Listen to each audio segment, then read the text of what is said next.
I'm at a different workstation, so it doesn't work exactly the way mine normally does, so bear with me.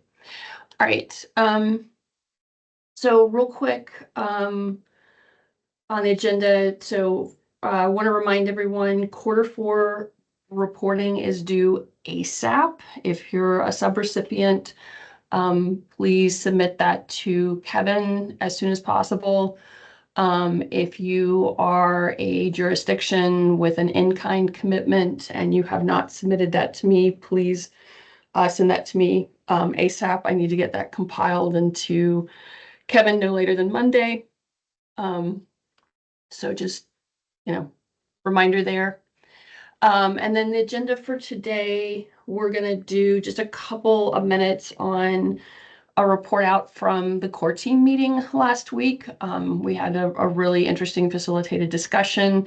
There was some article that I sent with the agenda that you may or may not have had a chance to look at.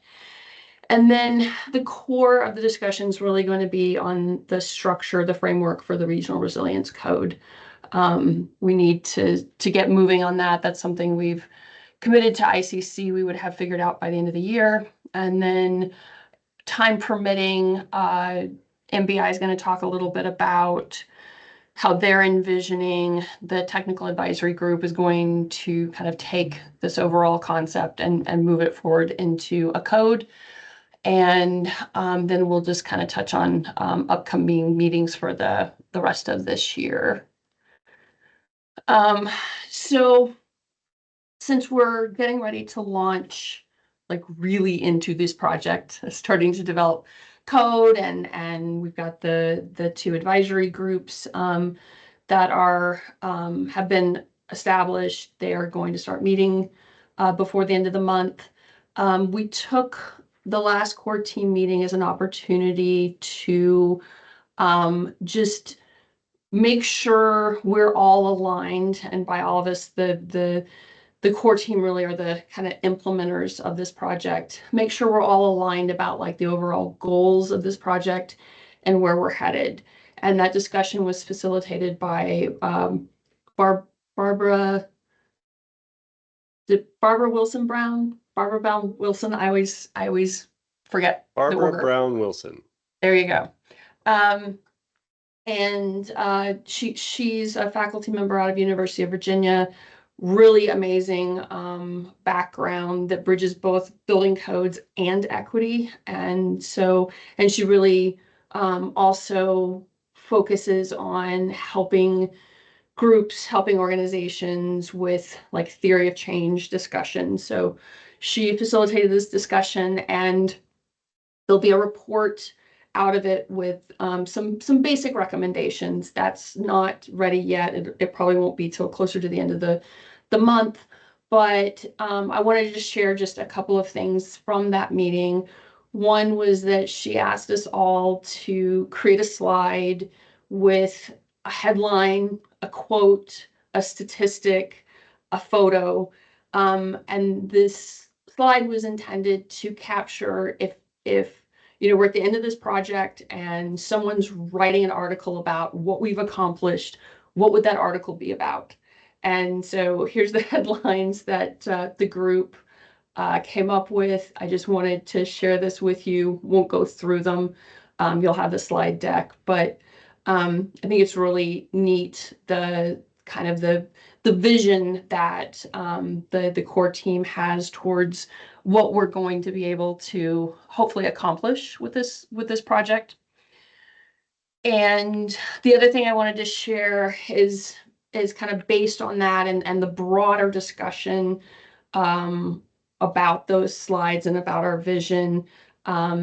This was Barbara's kind of immediate takeaway in terms of the key elements of where we collectively saw this going.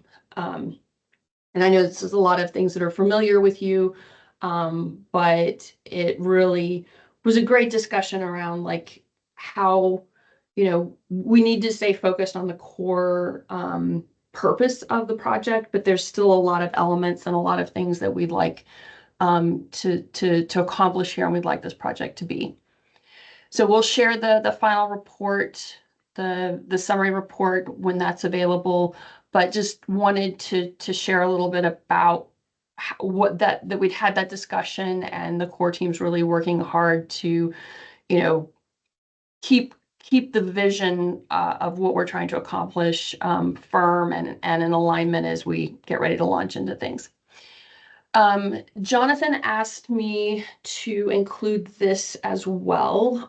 This is out of the brief article that I shared with you with the agenda. Jonathan, did you want to take a quick minute and explain kind of your thinking about this and how you see this being useful for us in this project? Sure, I'd be glad to. You caught me mid-bite of peanut butter sandwich. Sorry. Sorry. So this is something it turns out that I've taught with, and Barbara Brown Wilson has also taught with, and it came up in the course of our conversations. And the piece is by a person named Donella Meadows, who's sort of famous in sustainability circles, and for this particular article and for a couple of other things. But this is these ideas that there are different levers or places to intervene in a system, and it was a good reminder that we are definitely operating in a system, and you might identify and think about where we are in that system, where the building code sort of sits in that system, and where we'd like the building code to sit in the system, and it may not be in the same place. It's also interesting, I think, that the backcasting exercise that we went through, the core team went through, surfaced some of these things that we can operate on the building code itself, and we can come up with a different approach to that, but that doesn't mean that that's the only lever of change that this group can try to operate. It just means that that's the one that we have to, because that's what we're bound to in the grant. So I think what's really becoming clear is that one of the shared things that we're operating on is that we tend to all be really challenging the goals of the current system and the mindset and paradigm of the system that we're operating within. The way the building codes are operating now work. We'd like that to be different and better.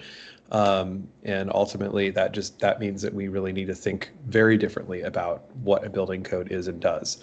And so that realization, if you start looking at some of those headlines that we came up with in that backcasting exercise, sort of suggests some pathways forward that might be more conducive to getting us closer to those really big picture ambitious goals, and some that might lead us either not necessarily away from our goal, but it might not get us any closer. And so I think one of the things that's interesting here is the article makes this point really poetically and very persuasively.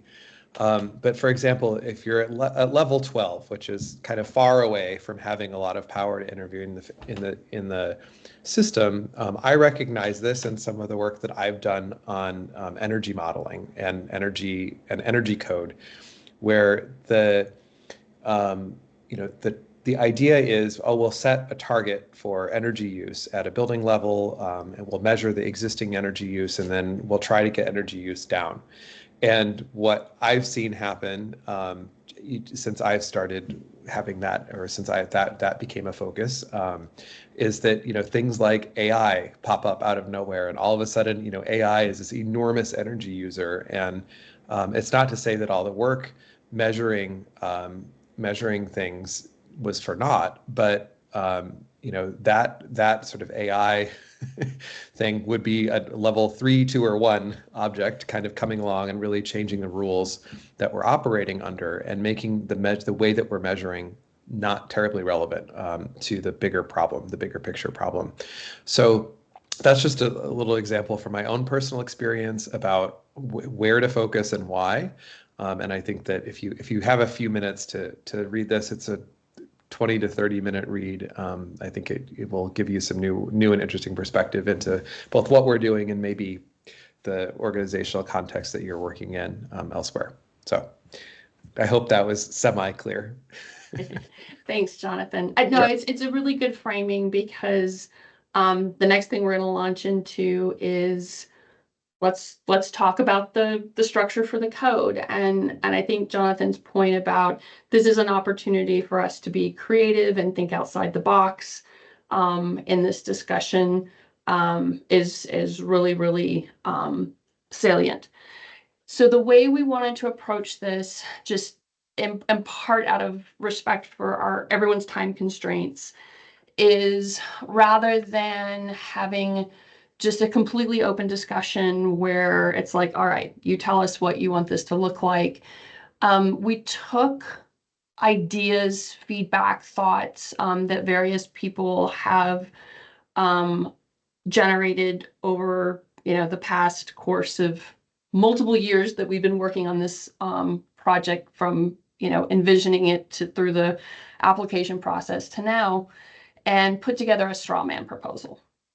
It's not meant to be, this is what we're absolutely going to do, but it identifies a pathway that, based on all this input, might be what works for us.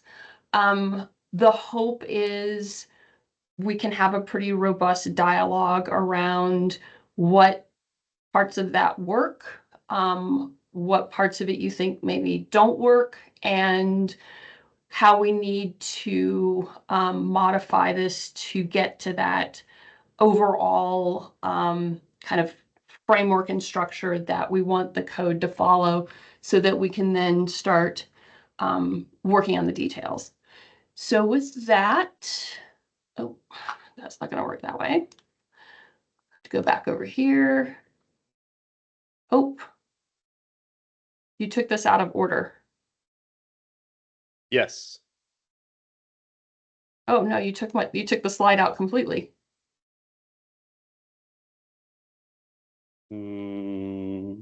Yeah, the straw man came out. I think I retitled it and then rewrote some of the bullet points. So the RRC development process.